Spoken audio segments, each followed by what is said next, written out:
안녕하세요. 파트타임 보디빌더입니다. 먼저 해당 영상은 경기력 향상을 위한 정확한 약물명과 용량이다. 영상은 약물을 권장하기 위함이 아닌 교육용으로 제작되었음을 다시 한번 강조드립니다. 오늘은 리 헤이니와 더불어 보디빌딩 최고 권위 대회인 올림피아 오픈 디비전 8회 우승을 차지한 로니 콜먼은 어떤 종류의 약물과 또 용량을 사용했는지 같이 알아보려고 해요. 축구에 대해 관심을 조금 갖게 되면 자연스럽게 손흥민과 메시, 호날두를 알게 되고, 농구에 대해 관심을 갖게 되면 마이클 조던과 르브론 제임스에 대해 알게 되듯이 로니 콜먼은 90년도에 활동했지만 현재까지도 보디빌딩에 대해 조금이라도 관심을 갖게 된다면 자연스럽게 듣고 보게 되는 아이코닉한 스타 플레이였어요. 로니 콜먼은 파워리프팅을 한 경험이 있고 이를 보디빌딩에 적용한 것으로도 유명해요. 그의 3대 기록은 벤치프레스 227kg, 스쿼트 363kg, 데드리프트 363kg으로 총 953kg로 저희 같은 일반인은 상상할 수도 없을 만큼 높은 강도의 운동을 즐겨하였고, 버디를 외치며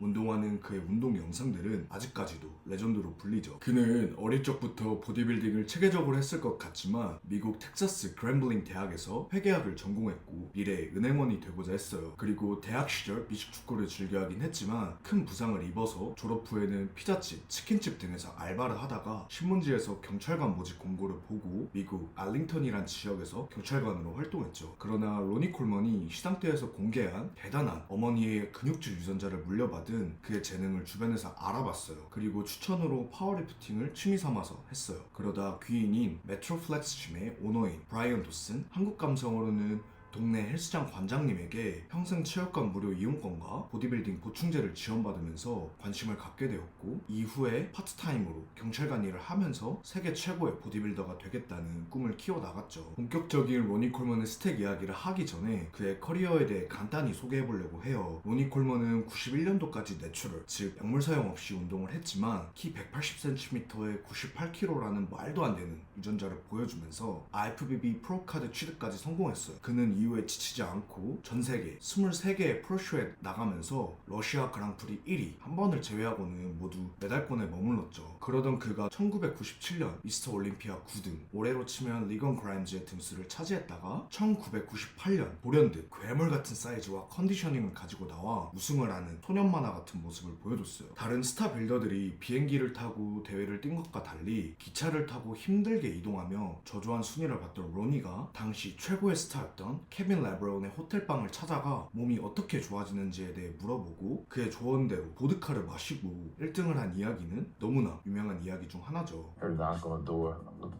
Open the door. It's Ronnie. Hey man, what you doing? You don't mind if I come in here? I want to ask you something. Man, what's the trick? What you doing, Kev? You gotta just relax, Ronnie. I said, won't you just have a seat, man? Do a shot of this vodka with me. I said, listen, take a shot of this vodka, man. You'll be all right. So he took a shot. I gave him another shot. Gave him another shot. Gave him another shot, right? So I didn't see him until the next morning. We woke up, saw him backstage, and I looked at him, dude, and my jaw just dropped. Damn.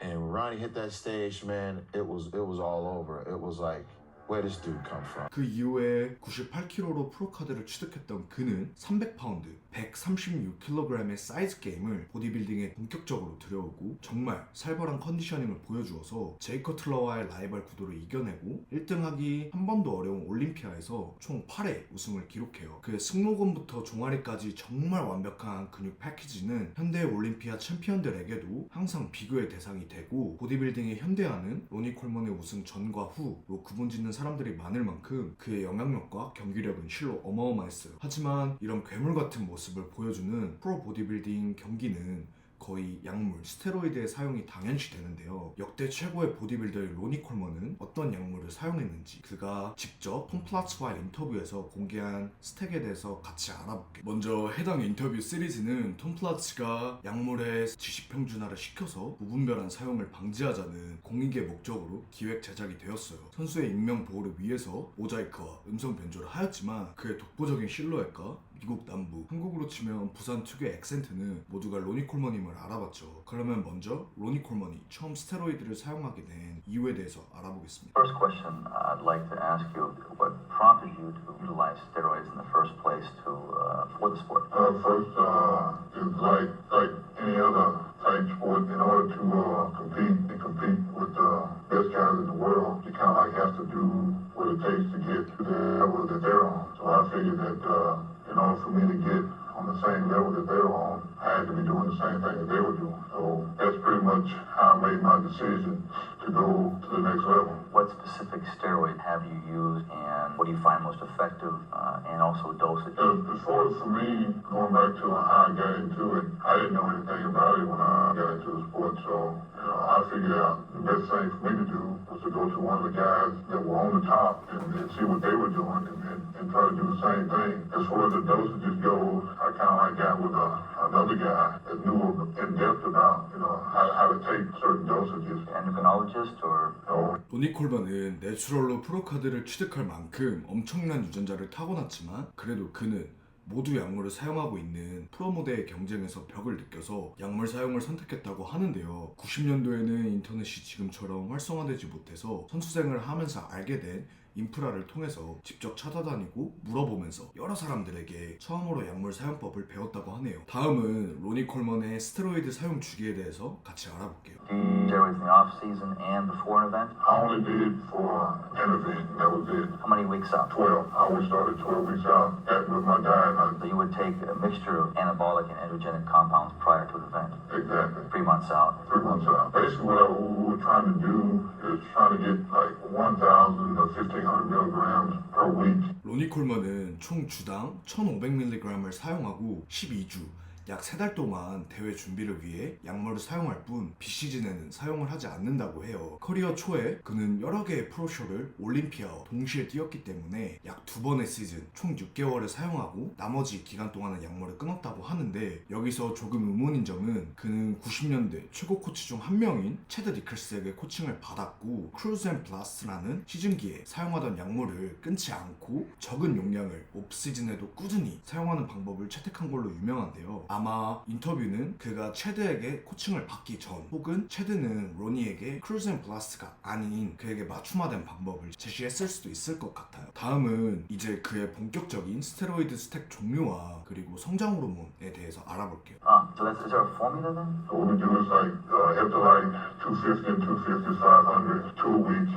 Test day 3 a week, which is 250, 250, 250. That's like 750. So we're already up to like 1,000. Primobolan, which is about 100. There's another 300 onto that, so we're close to 1,500 already. And we throw in stuff, like the tablets. We throw in like Primo tabs, like Devo tabs. So that would pretty much be a cycle that we stay on all the way up to about 10 weeks. Weekly dosage is 1,500 milligrams combined. 1,500 milligrams combined with GH. Okay, in the last 2 weeks, You just drop it, and the GH was the same way.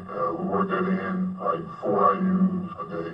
stop the GH too. Stopped the GH, stopped everything. And other things we might use for our appetite, we took 2 of those a day. Anything's the name of it. I'll think of it probably later on. 그는 10주간 다양한 주사제 경구제를 사용 후 대회 2주 전에 모든 약물을 끊는다고 해요. 저의 생각에는 약물은 끊자마자 효과가 사라지는 것이 아니고 일정 기간 동안 몸에 잔류를 해요. 그리고 스테로이드 사용으로 인한 여성 호르몬 증가는 수분 정체를 일으켜 컨디셔닝에 문제를 줄 수 있어요. 그래서 약물을 중단하고 2주 동안은 스테로이드가 아닌 여성 호르몬 증가를 억제해주는 항에스트로겐 약물 케어제만을 사용하는 것 같아요. 그리고 또 재밌는 점이 테스트 X와 테스토스테론 힙틸레이트는 현대에서 찾아보기 어려운 약물들인데 남성 호르몬 테스토스테론의 에스터, 방광기만 변경된 프로피오네이트, 에난테이트 같은 남성 호르몬제들로 추측이 돼요. 그리고 성장 호르몬과 인슐린을 본격적으로 사용해서 사이즈 게임이 시작됐다고 알려진 90년대의 소문과는 달리 4IU라는 상대적으로 적은 양의 성장 호르몬을 사용했다는 것도 놀라웠고 그가 마지막에 식욕을 위해서 사용했지만 끝내 이름을 기억하지 못한 약물은 갑상선 호르몬을 건드려 신진대사를 올려주는 T3, T4 같은 제품들이라고 저는 개인적으로 추측이 돼요. 다음은 로니 콜먼의 시즌 막바지의 로딩 밴딩과 인슐린에 대해서 알아볼게요. Okay, now how about insulin?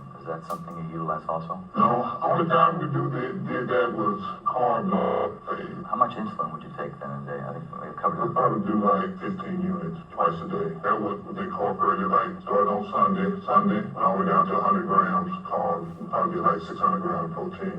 Sunday, Monday, and Tuesday. On Wednesday, we carb back up with insulin. Wednesday and Thursday, 2 days. We took in like a ton of sugar and carbohydrates. I say 600 to 700 grams of carbs. Wow. Real heavy. 먼저 로니 콜먼은 인슐린을 탄수화물 로딩 시에 시에만 사용한다고 해요. 보디빌딩은 시즌 막바지에 드라마틱한 컨디셔닝을 보여주기 위해서 탄수화물, 칼륨, 나트륨 수분을 조절하는 로딩과 밴딩을 진행을 해요. 로니 콜먼은 3일 동안 100g의 저탄수화물로 밴딩을 하고 이틀 동안 약 700g의 탄수화물을 매일 30유닛의 인슐린과 함께 로딩을 해준다고 하는데, 로딩 시의 인슐린 사용은 단백질 분해를 억제하고 근육세포로의 영양소 수송을 강력하게 향상시켜서 더욱더 풍성하고 빵빵한 근육을 만드는 데 도움을 줘요. 그리고 그가 먹은 700g의 탄수화물은 약 12개 분량의 햇반인데 실로 어마어마한 양을 로딩한 걸로 볼 수 있어요. 그리고 인슐린의 무서운 부작용인 저혈당 쇼크를 막기 위해 당분도 같이 섭취하는 거를 들을 수 있었어요. 보통 대회 직전까지 극한의 로딩을 진행하는 현대와는 다르게 목요일에 로딩을 끝내는 점도 신기했던 점인 것 같아요. 아마 스피로버를 방지하기 위해서 토요일에 대회라고 치면 하루 정도는 몸 상태와 컨디셔닝을 보면서 영양 섭취를 하는 것 같아요. 다음은 이뇨제와 도핑 검사에 대해서 이야기해볼게요.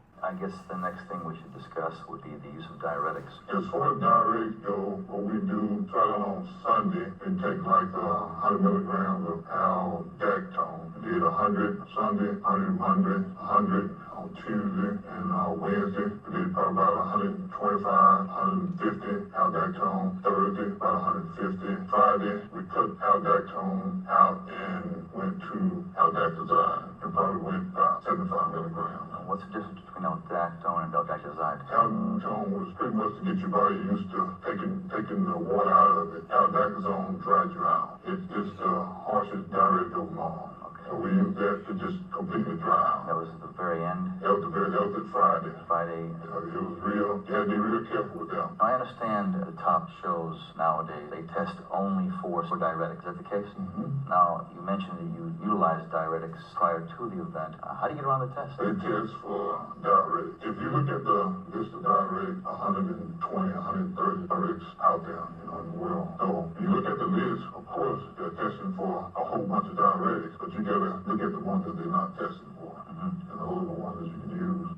보디빌딩에서의 이뇨제 사용은 피하 지방의 수분을 제거해 주어서 몸을 더 드라이하게 만들어주는 컨디셔닝 작업에 사용이 돼요. 로니 콜먼은 대회 전주부터 이뇨제인 알닥톤을 사용을 하고 사용량을 점진적으로 늘렸다가 더 강력한 이뇨제인 알닥타자이드를 사용한다고 해요. 올림피아는 현재 도핑 테스트를 하고 있지 않지만 과거 잠깐 선수들의 과도한 이뇨제 사용으로 인해서 위험에 노출된 선수들이 많아지자 이뇨제에 한정해서 도핑 테스트를 진행한 적이 있어요. 로니 콜먼은 이뇨제 사용으로 인해 2번이나 죽을 뻔한 경험을 했다고 하고, 실제로 제이 커틀러는 도핑 테스트에 걸려서 대회 등수와 상금을 받지 못했고 긴 논쟁 후에 다시 받은 것으로 유명하죠. 로니 콜먼은 이러한 도핑을 피하기 위해서 도핑 리스트에 없는 이뇨제를 사용했다고 하고, 이어지는 질문에 스테로이드도 만약 도핑을 했다면 선수들은 같은 혹은 새로운 방법을 찾아내서 도핑을 피했을 거라고 답변했어요. 다음은 케어제에 대해서 한번 알아볼게요. Do you have blocking agents you might utilize during the course of your yearly training protocol? Yeah, when I was coming up, they always told me that Novodex was the best blocking agent out there. And so that's what I took. But we did some studies, and we found out that if you took Novodex and negated the effects of GH, Novodex was a no-no. And another thing that we found out, that drug was called Testine, but it's used for, they call it Gano. Is that used in conjunction with the steroids, or is that used when you're off steroids? Yeah, as far as the Testine goes, the same day that you start your cycle. But once your cycle is over with, then you incorporate the other blocking agent, Clomid. Together? Yeah, together. It's going to take 2 to 3 months for your natural testosterone to kick in. 보디빌딩에서의 케어제 사용은 약물 사용으로 인한 여성화 부작용을 일시적으로 억제하기 위해서 사용을 하는데요. 로니 콜먼은 스택 중에 놀바덱스를 사용했지만 성장 호르몬 효과를 무디게 만든다는 것을 알아내서 테슬렉이라는 치료제를 이후에 사용을 했고, 스택 후에는 클로미드와 HCG를 사용했다고 해요. 정확히는 놀바덱스를 포함한 케어제들 AI, SERM 등이 모두 IGF-1, 인슐린 성장인자의 레벨에 영향을 줄 수 있어서 현대의 보디빌더는 스택 시 무조건 사용하는 것이 아니라 필요시에 사용하기도 해요. 다음은 근육에 직접 주사하는 흰톨과 같은 기름 주사제와 보조제에 대해서 알아볼게요. How about compounds like escalene or things that are injected directly into the muscle. Is there anything like that you found to be effective? Found escalating to be effective for about maybe 4 or 5 hours at the most, and that's about it. They're supposed to have a new one out called pumping poles. It just made them fat and make your muscles go bigger. It hurts you more, it works for You you. don't follow that regime. Never follow that one. Are there anything you think it's effective? Andro, HMB, and creatine. 에스클린은 과거에 사용한 근육 펌핑제이고 대회 직전 직접 근육에 주사를 해 일시적으로 강력한 펌핑을 주는 주사제예요. 로니 콜먼도 대회 때 실제로 사용해서 효과를 보았다고 하고 펌프앤포즈는 1세대 신톨인데 알코올에 MCT 오일을 담은 약물이고 마치 필러처럼 근육에 직접 주사를 해서 모양을 잡고 근육 크기를 커 보이게 하는 용도예요. 현재는 굉장히 위험한 약물로 인식이 되고 신톨의 사용이 심사에도 안 좋은 영향을 주어서 사용을 지향하지만 로니 콜먼의 인터뷰에 따르면 본인은 90년대에는 많은 보디빌더들이 신톨을 사용한 것으로 추측이 돼요. 그리고 추가로 프로호르몬인 개량된 스테로이드 안드로 그리고 필수 아미노산 중 유신이 대사되어 생기는 물질이고 간 기능 향상과 근육 합성 촉진, 분해 억제를 도와주는 HMB 그리고 현재는 우리가 대중적으로 많이 복용하는 크레아틴도 복용을 했다고 해요. 다음은 대회 준비 비용에 대해서 같이 알아볼게요. Well, how much money does it cost to get in shape? 15,000 15 for like for one show. for one show. One show. So if you're not placing top 5 in any show, in any pro show, you're losing money. 로니 콜먼은 90년대 달러로 15,000달러가 들었다고 하고 요즘 환율로도 2천만 원이 넘는 큰 돈이지만 인플레이션을 생각하면 정말 큰 비용이 매 대회마다 들었다고 해요. 그리고 당시는 지금처럼 인터넷 및 SNS가 발달하지 않아서 대회 상금이 주 수입원이어서 성적을 내지 못하면 오히려 돈을 잃었다고 이야기하네요. 제 생각에는 지금도 가격이 상대적으로 비싼 성장 호르몬이 당시에는 훨씬 비쌌기 때문에 이 성장 호르몬 때문에 많은 비용이 들었다고 생각해요. 제이 커틀러도 올림피아가 되고 나서 경제적으로 나아진 상황에도 성장 호르몬 가격이 부담되었다고 공유한 적이 있죠. 다음은 마지막으로 스테로이드는 마법 같냐는 질문에 대한 로니 콜먼의 답변이에요. Are they magic? They're not magic. You have to have good genetics. You have to train hard. You have to be dedicated. You have to do what it takes to be the best. I mean, can't be one-dimensional. Makes you a great champion. 로니 콜먼은 챔피언이 되기 위해서는 약물에만 의존해서는 안 되고 좋은 유전자, 보디빌딩에 헌신하는 자세, 뛰어난 운동 스킬, 그리고 보디빌딩을 하면서 겪을 외부적 내부적 스트레스를 모두 견디는 정신력도 중요하다고 이야기해요. 로니 콜먼은 약물 사용을 선택했지만 같은 약물 사용을 하는 선수들 사이에서도 최고가 될 수 있었던 이유는 인류 역사상 최고의 유전자를 가졌음에도 인터뷰에서 말한 것과 같은 요소를 지키고 계속해서 노력했기 때문이라고 생각해요. 그래서 절대로 약물 사용에만 의존해서는 챔피언이 될 수 없다고 이야기를 하네요. 자, 그러면 이렇게 로니 콜먼의 스택에 대해서 알아봤어요. 로니 콜먼은 스테로이드를 테스닥스는 주당 750mg, 테스토스테론 헵틸레이트를 주당 500mg, 프리모를 주당 300mg, 데카를 주당 200mg을 사용했지만 선택적으로 사용했다고 하고 또 프리모나 디볼 경구제를 스택에 맞춰서 1당 25mg에서 100mg까지 사용을 했다고 하고 초기에는 놀바덱스를 사용했지만 나중에는 테슬렉을 스택 중간에 사용을 했고 또 클로미드 그리고 HCG를 스택 후에 사용을 했다고 해요. 그리고 성장 호르몬은 매일 4IU의 용량을 사용했다고 하고 인슐린은 탄수화물 로딩 시에만 15IU씩 2번 30IU를 사용했다고 하고 대회 직전에 이뇨제 알닥톤을 6일간 사용하고 알닥타자이드를 하루 사용했다고 해요. 그리고 대회 당일에는 에시클렌이라는 근육주사를 대회 4-5시간 전에 사용했다고 하고 그 외로 먹는 보조제는 안드로, HMB, 크레아틴 같은 보조제를 먹었다고 해요. 저는 로니 콜먼의 자세한 스택을 알고 나서 약물 사용량이 많은 것은 맞지만 역사적으로 가장 크고 완벽한 몸을 가졌던 로니 콜먼의 용량은 현대의 약물을 몇 배 이상으로 과사용하는 빌더들에 비해서는 상대적으로 적을 수도 있다는 생각이 들었어요. 그리고 로니 콜먼이라고 우리가 모르는 특별한 비법의 사용법과 정말 과도한 용량의 약물을 사용한 것이 아니라는 것을 보고 유전자와 운동, 영양과 같은 결국 기본이 가장 중요하다는 점을 간접적으로 느낀 것 같아요. 자, 이렇게 로니 콜먼의 스택을 알아봤어요. 다시 한번 약물 사용은 정말 위험하고 호기심에 적은 사용 용량으로도 큰 부작용을 겪을 수 있는 점 다시 한번 강조드립니다. 앞으로 궁금하지만 알기 어려웠던 보디빌딩 이야기로 다시 찾아뵐게요. 혹시나 궁금한 내용이 있다면 댓글에 달아주시면 제가 열심히 리서치를 해서 영상을 만들어 보도록 할게요. 감사합니다.